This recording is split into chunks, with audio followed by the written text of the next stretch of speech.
Booker. Senator Curtis. Thank you, Mr. Chairman, Ms. Ranking Members. Great to be here. Representative Stefanik, I enjoy calling you that, at least for now. I feel like I have a little bit of advantage over so many, having served with you in the House, and bring nothing but good comments about your service there and favorable impressions of your work there.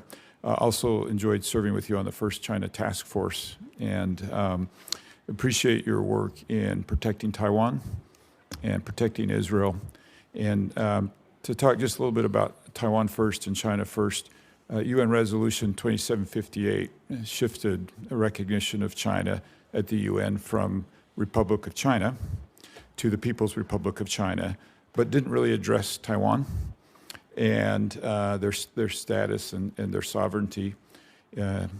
China has been since working to reinterpret the resolution to reassert sovereignty over Taiwan, and particularly in international organizations. One example of this that kind of jumps out is International Civil Aviation Organization. They've implied Taiwan as part of China in a press release, and this was most noticeably evident during a viral World Health Organization interview at the height of COVID-19. When a Hong Kong journalist asked about Taiwan's pandemic response, the official avoided the question about Taiwan, stating, "We've already talked about China." And all parts of China, implying Taiwan was part of China. I think the American taxpayers, I think you and I would agree on this, should not be subsidizing the salaries of people who undermine Americans' allies.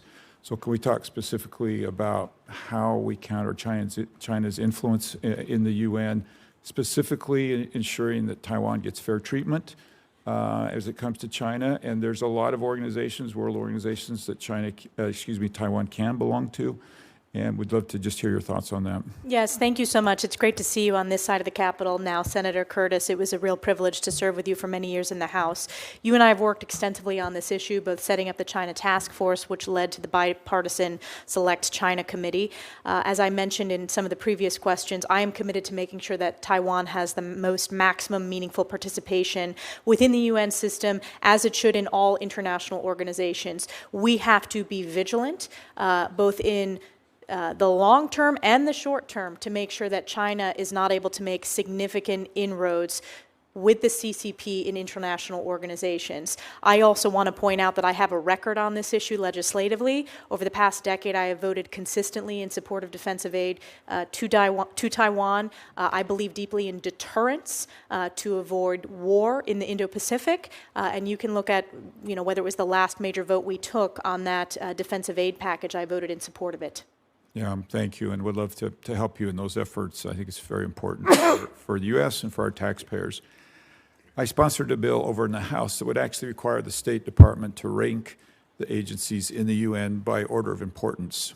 And you can see on one hand, we have the Security Council, where it's important for us to have a veto vote, and then UNRWA. And yet the State Department insists that these are all equal and all important in the U.S. interest.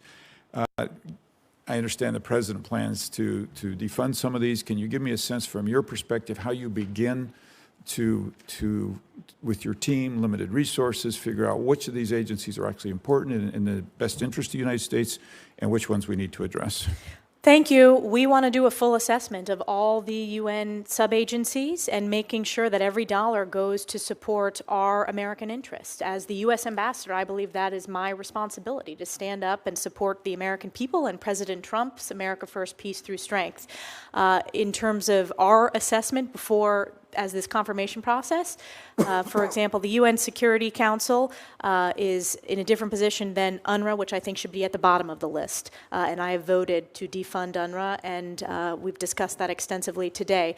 But I am interested in that bill and in seeing the outcome of that bill. I would like to see a ranking, and we want to do that assessment working with Secretary Rubio and working with President Trump and the National Security Council to make sure that the programs we're funding represent our values. Sometimes back home, you hear the calls to defund United Nations, and it's more nuanced than that. And so to the extent that we can better clarify which of these agencies are helpful and in the U.S. interest and which are not, I think would be terrific. And I think connecting it to the American people directly. For example, take the World Food Program, connecting that to our American farmers. I have a very agricultural district. That's important to make that connectivity to the American people, who are very interested in where their taxpayer dollars are going, as they should be. Yeah, thank you very much. I yield my time. Thank you, Senator Curtis.